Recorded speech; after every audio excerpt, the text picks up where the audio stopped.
All right. We got Trevor on. Awesome. So, Trevor's a technical program manager and certified project management professional with about 20 years of experience leading teams and delivering complex programs around the world. He's also a veteran who served with the Army, where he developed a strong foundation in leadership and teamwork. Since then, he's built a reputation for bringing cross functional teams together, building strong relationships with partners, and helping organizations tackle tough problems. Trevor also enjoys teaching and has over 5 years' experience training project and program management professionals from a wide range of industries across the globe. Welcome, Trevor. Thank you so much for joining us. Hey, Rob, thank you for the intro and thanks for having me. Happy to be here.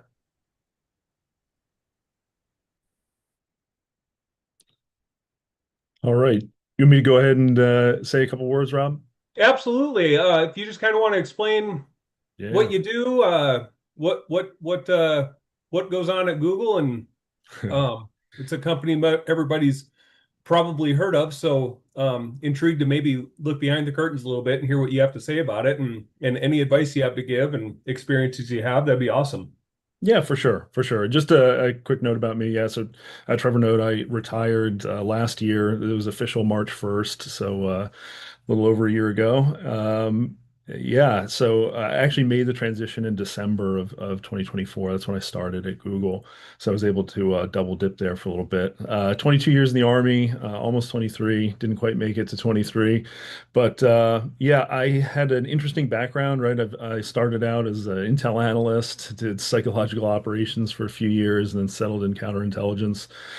Decided I wanted to get into project management about 6, 7, 8, I guess about 8 years before I retired. And so I started taking steps to set myself up for a career there. Looks like my screen froze. There we go. All right, cool. Yeah, so I started teaching classes, got my PMP, did that whole thing, and I was fortunate enough to teach a class at AWS a few years before retirement, and it was kind of like going home. I felt really at home with the people there. It didn't feel awkward, and I was able to teach them stuff. So I get the sense that I could hang with this crowd, and so I really targeted, the tech world, for my career after. And so I tried to direct, my last assignments to set me up for that. And I was very, very fortunate along the way. Met a lot of great people who gave me really good advice. And yeah, so I was able to enter the Hiring Our Heroes corporate fellowship. Got offers from Microsoft and Google. Google was a very clear, easy choice for me, just based on the conversations that I had had with the team I would be joining. And then again, lightning struck. Got incredibly fortunate that the team I was doing my fellowship with got headcount in the middle of my fellowship and invited me to interview for the position. I was fortunate to beat out about a dozen other interviewees and landed with the team I did my fellowship with. So super, super fortunate. And yeah, so now I love to give back. I love to help vets through their transition. Even though, I entered my fellowship with an offer, it's an incredibly stressful period in your life.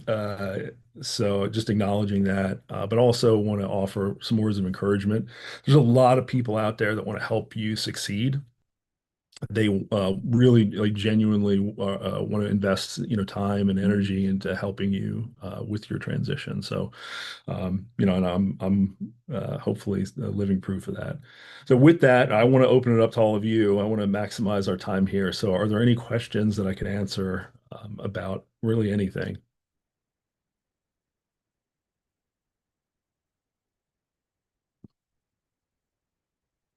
Let's see. Jacob, go ahead. Hello, sir. Thank you for being here. First off, I want to say Google is on like my top five companies that I will want to work for at some point in my life in some way, shape, or form. So one question I have is kind of about the company itself. Um, there are a lot of rumors about Google itself being one of the best companies in the world to work for, and how many perks and all that other stuff that the company itself has. Would you be willing to break down some of those, or if you could? Yeah, yeah, great. So it's funny you say that. So for me, I guess I thought of Google as like unobtainable for me. I didn't really strongly consider them as a candidate. AWS, I really was leaning towards, and they were my dream company to work for. And they were my dream company because I knew people that worked there. I had the opportunity to go in and teach, but also had some very close friends, one in particular, who was doing the exact job that I wanted. And they were able to introduce me to their boss. And so that was the company I had sort of targeted. And for me, I thought that was a stretch. It was a reach, goal for me to get there. And it was interesting. Had no interest in bringing me in for the fellowship, like zero, zero interest.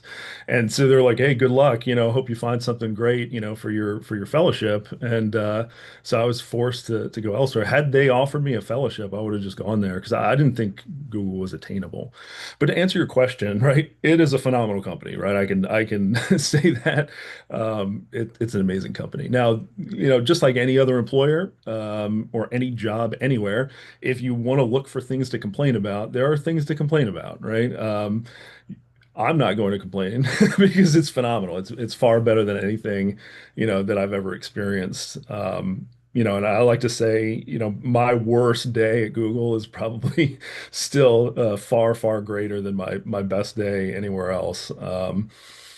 It's amazing to be surrounded by people who are all high performers. They're all incredibly motivated. They push me to be better, every day. And I just have gotten used to, for the last year, almost, year and 3 months or so, year and a half, being the dumbest person in every meeting. Just like it's pretty incredible. Yeah, the perks are great. So some of the things that, definitely make the list, hot food, hot meals, cooked by chefs, breakfast and lunch at the office that I work out of. And then, if you work on the West Coast, you can even get some dinner out of it. They have Sunnyvale campus has like, steak houses and sushi and all that stuff like on the campus. Like you can make reservations. And of course you don't pay. So it's pretty cool. Um, you know, I love the barista, so there's like the coffee bar. There's an actual barista there that you can get coffee from. Of course, it's all included. So that's pretty cool. Yeah, I don't know. They pay pretty well. That's also really, really good. So yeah, I would definitely highly recommend them as a company if you can get here. It's worth it. It's great. It's absolutely great. Did that answer your question? Absolutely. I just like hearing about Google every chance I can. Yeah, for sure. Yeah. No, they're phenomenal. I definitely so that said, I didn't just kind of stumble into this like, oh, I think I'll try project management on right as I was transitioning. I did, I tried to direct my steps and set myself up as well as I possibly could. And like I said, my transition really began about 8 years before I actually retired. So I tried to get the experience I needed while I was in the military that would set me up. Now, things worked out. My last assignment was really the one that helped give me the bullets on my resume that helped me land the fellowship first. And then, you've heard this 1,000 times during your transition, but networking is everything. And I was able to meet with my team, outside of work, so like they had a happy hour that I showed up at, because they can't like invite you to stuff like that because you're not an employee. But I just happened to be in the same place that they were a couple of times. And so, that I think went a really long way. So, like relationships are everything. It's everything, post transition. I know it's really awkward in the beginning to like, what does it mean to network and how do I build relationships with people I'm not around or don't work with? And it is definitely a challenge, but you have to really seek out opportunities to do that. Um, Yeah. Oh, so Alfonso, I just saw your question there. My career path, yeah. So interesting one. I was an intel analyst in the New Jersey National Guard. Go Guard. I transitioned to active, and I was a PSYOP guy running around the desert for a few years, jumping out of airplanes, airborne. I get the knees and back to prove it. And then I settled on counterintelligence for my last, I guess 13 years. Awesome. Andrew Hess, what's your question? Hi, I'm kind of in a similar position in that I have some project management and program management skills that I've developed over the years, but I've not Yeah. been, unfortunately, I've not been, I kind of fell into it to establishing this program that I've been running for the last 5 years or so. Yeah. And I'm wondering, and I recently got my PMP, right? So couple of things I'm asking. One is, how best did you go about talking about, hey, I ran OPTs, so are you using terminology, we're using terminology like integrated product teams to describe OPTs or some other? And then what other search should I go after beyond PMP in your mind? Yeah, no, great questions. And just for everybody's benefit, if you are strongly considering a career in project or program management, the PMP is really the cert to have. If it's not a prerequisite or a minimum qualification in the job, it is certainly a preferred qualification and it will separate you from other people. But more importantly than that, it gives you the language or the lexicon that you can speak, with other project and program managers, this like universal language. So strongly encourage you to do that if that's the career you want, right? Don't get a PMP just because that's what everybody's doing, right? Do it because it can help you to land the job that you want. Next thing, you should get some, if you want a job in tech, right? Highly recommend something agile, right? Whether it be the PMI ACP or Scrum Master or something else, get something in agile so that you can speak that language too. Now, the next part, or the first part, I guess, of your question was, what language did I use? Yes, you have to translate your military experience into language that the company, the people talking to you will understand, right? So if IPTs resonate with that company, right, if they know what that means, then you should use that language, right? You have to translate your experience into their language, whatever that is. Um, yeah. So, yeah, I guess that would be my biggest advice. I wouldn't just like, hey, this is some program management language I heard somewhere, and then throw it into a conversation. Try and figure out what language they use, what terms they use, and translate, your experience into whatever that language is. That goes for any career transition, right? So you're coming from an organization, right? Whatever military service you're coming from, that has its own language, it has its own acronyms, and people in that service understand that language, right? And so you can use it and people get it. They know what a company commander, squadron commander does, or an executive officer. But people in the company that you're going to, unless it's a defense contractor that's really staffed with mostly, former military, you're going to have to translate it because they have no idea what that means. They really don't. And so there's always the question, oh, am I lying? Am I over translating or something like that? Just do the best that you can. Don't embellish, right? Because like if you lie on your resume and you do get that job, what happens then? Right? Because then you're expected to deliver, you know. So always be thinking about that. I know we're kind of conditioned to, well, once I get my foot in the door, I'll figure it out. But if you're trying to come in, at mid to senior levels, there's no time to figure it out. Like you need to show up knowing what you're supposed to be doing, right? And of course, they give you a little bit of leeway to figure out like their culture and the way that they do things. But for the most part, you're expected to hit the ground running, you know. Did that answer your question? Yes, thank you. Appreciate it. Absolutely. Yeah, for sure. Tristan Cochran, what you got? Hey Trevor, just got a question about just the normal day in day out, basically. So saw your technical program manager. Yeah.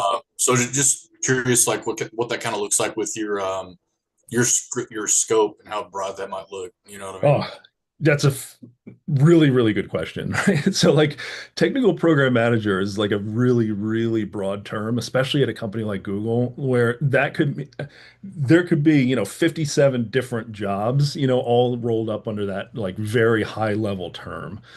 So my day-to-day may look completely different from somebody who's a technical program manager at Google, but just responsible for something different, right? So I think it's important to like note, what I actually do.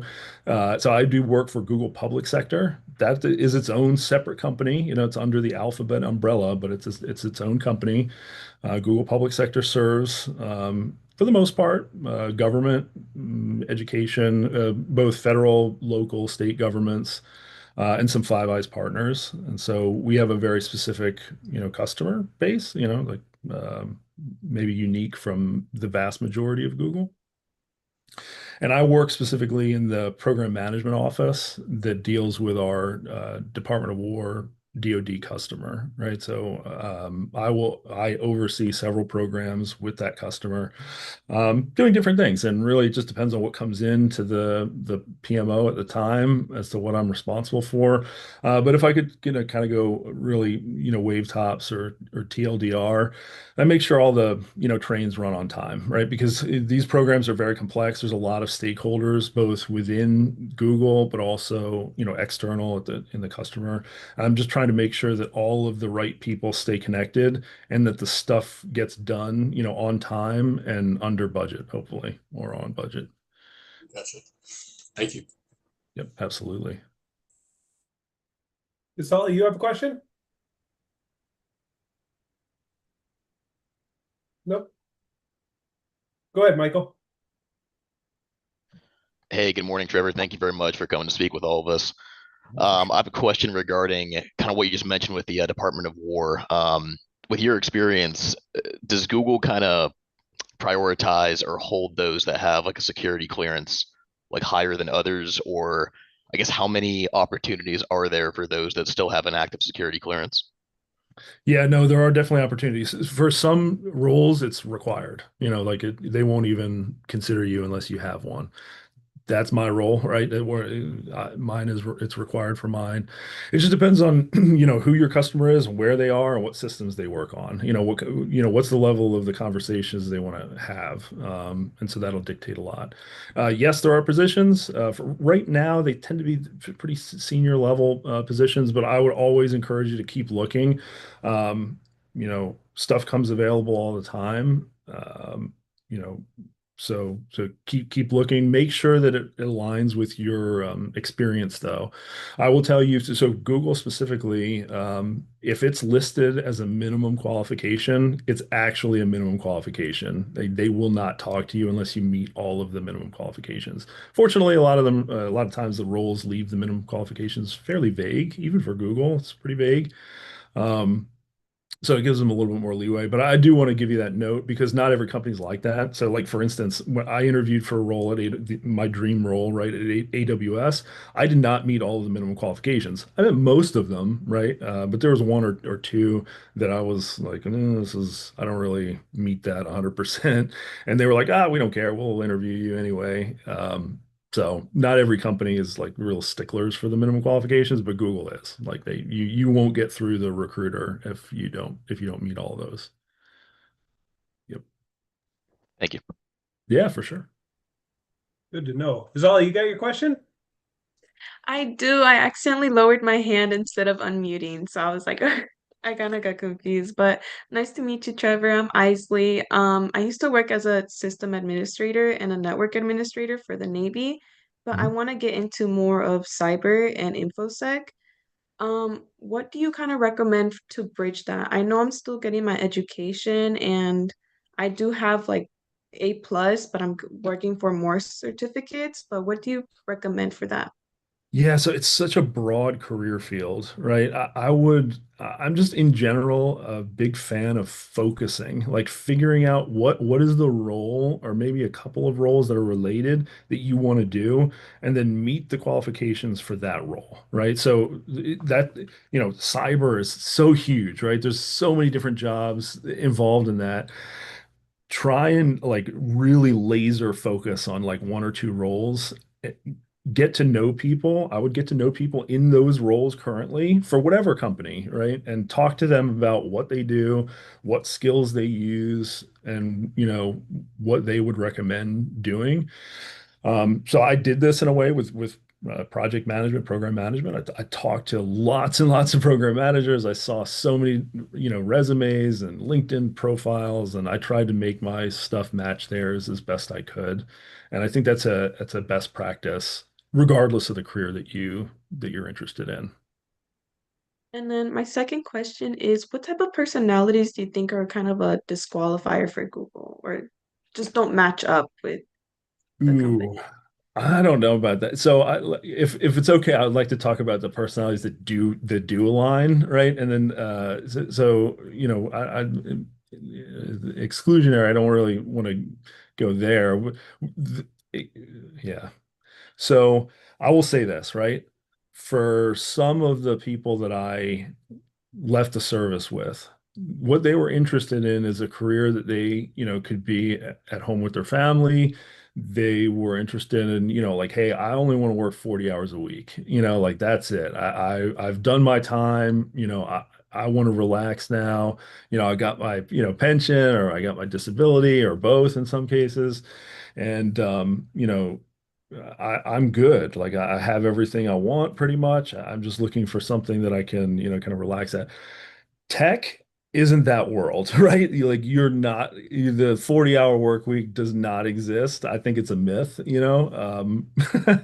so you're expected to perform. Now, not every role is like that. Some may have more leeway than others. I can speak from my own personal experience. You have to want to solve problems, right? Like you really have to want to solve problems, or yeah, in the world of big tech, and I think it's this way at all of the cloud service providers. There are no more easy problems, right? The easy problems get solved before they become problems. That like people just solve stuff right away. So the problems that are left over are incredibly complex, and involve a lot of stakeholders across the organization, right? And sometimes external organizations.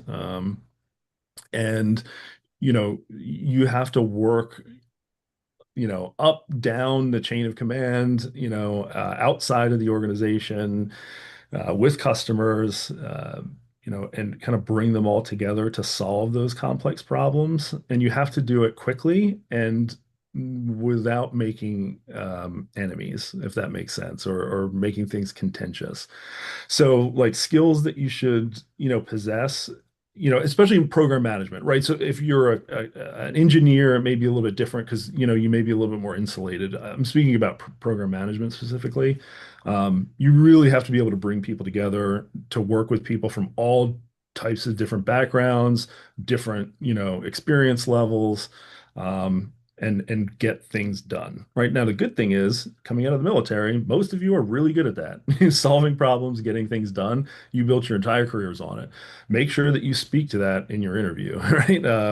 That's a huge, huge, asset that people are looking for. But you really you should enjoy the grind, if I can put it that way. Like if you really enjoy solving complex problems, then you would do well in a career like this. If you want to relax and take it easy and just enjoy those perks, like, just, sip your coffee up at the barista station, right? Like, I get my coffee, but I got to get right back to work, So there's high expectations come along with, relatively high pay. Thank you. Absolutely. All right, Anthony, what you got? Hey, how's it going, Trevor? Can you hear Yeah, me? yeah, absolutely. Oh, great. Thank you for speaking with us today. Really appreciate that. A question for you is in like solving the day-to-day complex problems that you go through with Google, how do you leverage AI doing that? Oh, yeah, the AI question. I love this. So I use it as much as I possibly can for all sorts of different things. And I will tell you, a little peek behind the curtain, we get access to tools before the general public does. So the tools that we have are a little bit better than what you have. There's some more glitches, I guess you could say, but really great tools. AI should be a part of your day to day. If it's not, you're doing it wrong, right? Or I'll say it this way, a lot of people are worried about AI taking their jobs. In my view is that if you allow it, right, if you embrace it, AI will make you far more efficient at your job. I wouldn't worry about AI taking jobs so much as I would worry about people who use it taking your job, right? Because if you use it, you're going to be far, far more productive than people who don't, right? And before too long, I think it's going to be pretty obvious, who can use it effectively, um, and who can't, all right? And so even within Google, there's tremendous pressure internally to use the tools. It's part of our like how we're measured. It's part of like internal company goals. So it's prerequisite now for a lot of positions. On the engineer side, it's a prerequisite. You have to talk about how you leverage AI to code or to build. In program and project management, it's getting there, right? I don't think it's a prerequisite yet. It's not something that's specifically called out yet, but it probably will be later this year. So yeah, I use it all the time for all kinds of stuff, from writing emails to crafting summaries to doing slides, researching different topics. It's really great. Like even little things like I remember a conversation I had, a few months back with some people, and I don't remember exactly what we talked about or what the action items were. I could go into Gemini and say, "Hey, I had a conversation with so and so, and there were some action items. What do we talk about?" And it can find that or the email or chat conversation, or maybe both, and marry them together and say, "Hey, this is what you talked about. This is what was supposed to happen." A, B, and C. So something as simple as that. Hey, can you summarize this problem for me? Because I need a brief, some leader. Awesome. It's really, really good at that. So yeah, I try and use it as much as possible. I don't think a single day goes by where I don't use it. And now I use it in my personal life too. So yeah, I would strongly encourage you, if you're not already using AI, please start, practice, use it, try and incorporate it as much as you can. You will separate yourself from others who don't or who are resistant to it. It's here, it's coming, whether you like it or not, right? So might as well embrace it. Does that answer your question? Oh, yes, thank you. Awesome. Yeah, absolutely. Jacob? Jacob, what you got? So you said you were kind of surprised when you got the job offer from Google. What do you think are a couple of things that distinguished you from other people that were applying at the same time that got you the job? Yeah. Yeah, awesome question, right? So, um, I think the main thing, honestly, was the fact that I had a relationship with the team. Like, I think that's the biggest thing. Like, not only a relationship, but they saw me work. I delivered, like I got stuff done in my fellowship. I could coordinate with people across. I got a great SkillBridge project though, and so I think a lot of credit goes to the my host, who later was the hiring manager, for having a great project for me to work on. Right. And so in the beginning of the call, I mentioned I got SkillBridge, the fellowship offers from Microsoft and Google. Microsoft, they were great, right? And I'm sure I would have a blast working there too. But when I was talking to them about the fellowship, it came to the point in the conversation, like, all right, do you have any questions for me? And my question was essentially like, yeah, what would you have me working on if I came there?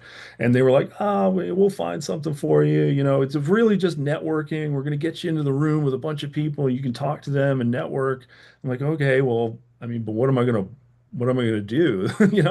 Google was able to say, like, this is the program we want you to work on, right? This is the problem that we're currently having. We really need somebody to come in and tackle this. We just don't have the bandwidth to do it on the current team. And so we're really hoping that you come in here and help us do this thing. And to me, it sounded like a really cool problem to work on. And so I was able to make like really good progress, get something off the ground within the few months that I was there. And so I think the combination of me like working well with the team, showing that I can be productive and work with people there, like tremendous advantage. For like the Skillbridge program just in general, the leg up that it gives you over candidates that don't get that is the value is difficult to overstate. It's really a tremendous thing. I can honestly say without the fellowship there, I would not have gotten a job. I wouldn't be here. I wouldn't. I'd be at Amazon. Um, Yeah.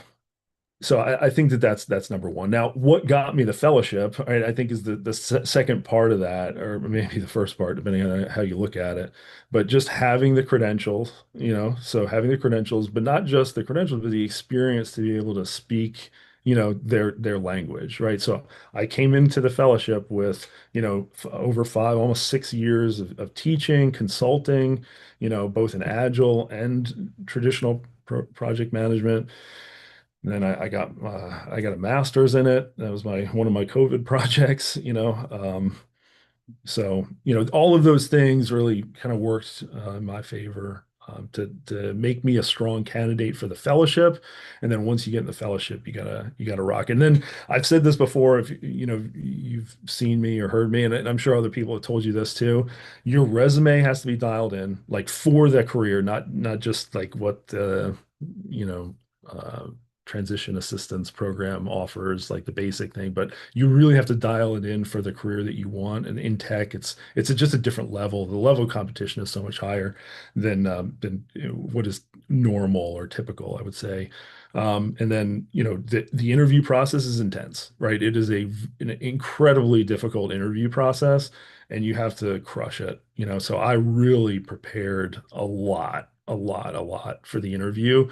I wanted, I was kind of determined that if I was not going to get the position offered, it wasn't going to be for lack of prep, right? If there was genuinely a better candidate than me, then fine. But I was going to do my best to prepare and perform.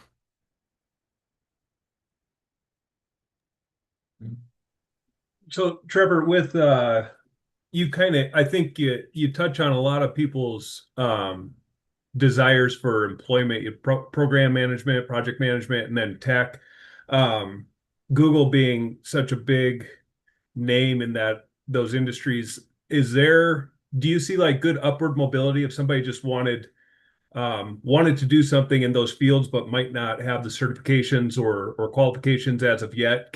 Is there like a good ground level getting your foot in the door, and how would one go about maybe starting that journey?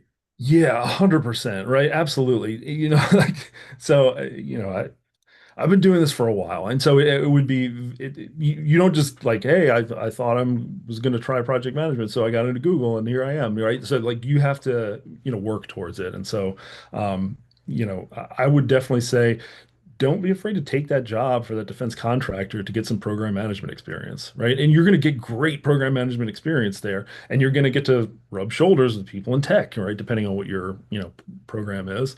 So I would, just like you did in the military, right? You start at the beginning, right? You work hard and you rise through the ranks. The same can be said for any career field, I believe. You know, um, I was incredibly fortunate, right? For in a lot of different ways. I was incredibly fortunate. But that preparation and work years in advance really kind of paid dividends down the road.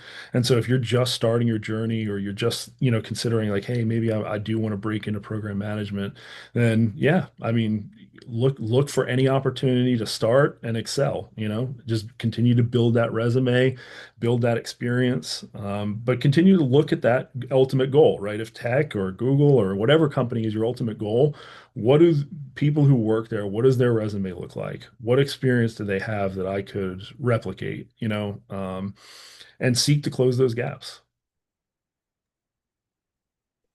Uh, Go ahead, Michael. I think you're Sorry, on that mute. wasn't on. Yeah, Yeah, thank no you. worries. Yeah. A question regarding your MBA. So I'm just starting mine now, and I kind of wanted to do something to be kind of flexible towards business. How much do you think your MBA has impacted to the point that you're at now? Yeah, okay. So great question. So MBA is a big question, right? So I've talked to numerous people about the MBA. I didn't get my MBA. I got a master's in project management. So again, I said this before on the call. I believe that focus is important, right? It is important to focus. An MBA I see as a more of a generalist degree. It's not a bad thing, right? The way that I've seen MBAs used within Google effectively is people who get the job and want to rise up to more senior levels within the company, get the MBA and can use that as like kind of a talking point or a, hey, I did this in this role and I was able to, earn more, gain more skills or anything. But as a like, hey, I'm in the middle of my transition, I'm getting my MBA. It's a generalist thing, right? And so you really got to look at again that role that you want. What is the role that you're looking for at the end of the day, and how does this help me achieve that goal? So if you're looking at roles and people in those jobs have MBAs, then you should get your MBA so you can look like them, right? Um, but for project or program management, I would say if that's really where you want to go, in an MBA program, program management or project management is one class. Right? I took the whole thing in project management. Every class was project management. So it just allowed me to dive much, much deeper. And not many people have that degree, right? How many people have an MBA? It is a popular degree, right? And I don't want to disparage it. There's plenty of successful people that have them. It's just any education that you do or any credential you do, it should be seen as a means to an end. Like what is this getting me, right? Or what is this going to do for me at the end of the day? Is it worth my time? That's the question that you should be asking yourself because time is precious, right? There's only so many things you can do with the limited time that you have available, both, before, during, and after your transition, right? Um, everybody has responsibilities. They got to go to work. They have, families or other responsibilities, things that they have to do. And so like that extra time that would be spent on a degree has to be spent wisely. And so, yeah, I guess that would be my thoughts on it. And, yeah, does that make sense, Michael? I don't want to sound like I'm like hating on MBAs. No, absolutely. And great insight, and I appreciate it. Yeah. So Trevor, I've heard you speak before. I always appreciate you coming on. And so I know a little bit of your what your work environment looks like, but could you explain what maybe your week via remote or in office? I think a lot of people maybe misinterpret what working for Google is actually like. So what your week looks like. Yeah, sure. Well, if you don't mind, I'll start with like what the typical work week looks like with Google, and then I'll go into what mine is because mine's a little bit different. All right, so like company-wide policy at Google is 3 days a week in the office. That's the company policy, right? So the vast majority of people who come to work for Google will be in the office 3 days a week. You can choose the days for the most part. Some of that will be dictated by who you need to meet with and when those meetings happen. So you may have a lot of control over that or slightly less, but as a general rule, 3 days a week in the office. That's accepting data centers, right? If you have pretty much anything to do with a data center, it's 5 days a week in the office. I'm sorry to say. So if you want to do anything, like data centers are a great business to get into, right? Business is good and it's booming, right? But they're typically in the office 5 days a week. Now, me, I'm in the office 2 days a week. I have a agreement worked out, and then just the nature of my position, it's seen as more on the sales side. I'm not commissioned or anything, but they see my role as more sales because I'm customer facing, and so we get a little bit more leeway. I specifically get a little bit more leeway. So yeah, I'm in the office 2 days a week. I do live about an hour and a half to 2 hours away from my office, so that also goes into it. But I've said many times, both inside and outside of Google, if they tell me to get in the office 3 days a week, I will see you on the road. It's not going to prevent me from going in. So follow-up question then, what do you happen to know how many locations that there are? Like is it just West Coast, East Coast, or are there several locations someone could uh go to work for Google? Oh, Google is everywhere. They're everywhere. Now, the role that you apply to will generally have some locations listed, right? So, they'll want you to be close to like a hub. So most positions will have some offices listed, East Coast or whatever. But that's not a rule. So I would always look at the job posting, and you'll find that information in the posting. But yeah, typically they're pretty flexible. If you're near a Google office, they may work with you. It really is a case by case. I think with depending on who the hiring manager is, what the role is, and what the requirements of that role are. I'll just say, in general, another perk that I probably could have let off with this. Google just company wide has a 4 weeks work from anywhere policy, and you can almost really anywhere you can think of. Me personally, because of my role, there's probably some countries that I wouldn't be able to work from. But a little bit of insight on me. My spouse is Japanese, and so I can go to Japan for 4 weeks and just work from there. Which is pretty cool. Or a beach in Mexico or wherever, like I could go anywhere I want to go. And that counts for working from home. So you say like, hey, I want to use one of my work from anywhere weeks. I don't want to go to the office at all this week. I just want to, yeah, hey, home is a location too. And so if you want to do your 4 weeks work from anywhere from your couch, you can do that.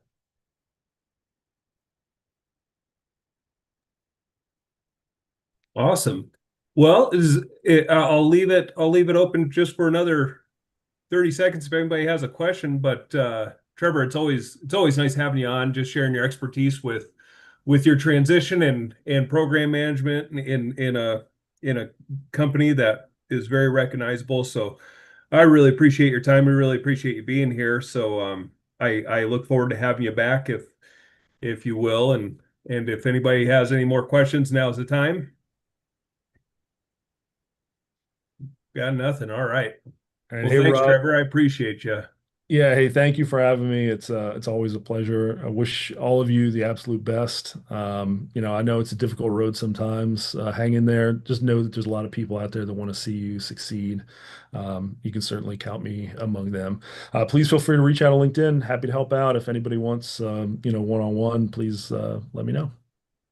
Have a Yep. great day. And I posted Later. your LinkedIn a couple times in the chat there. So yeah, connect with him and we will see you back here, Trevor. Thank you. Awesome.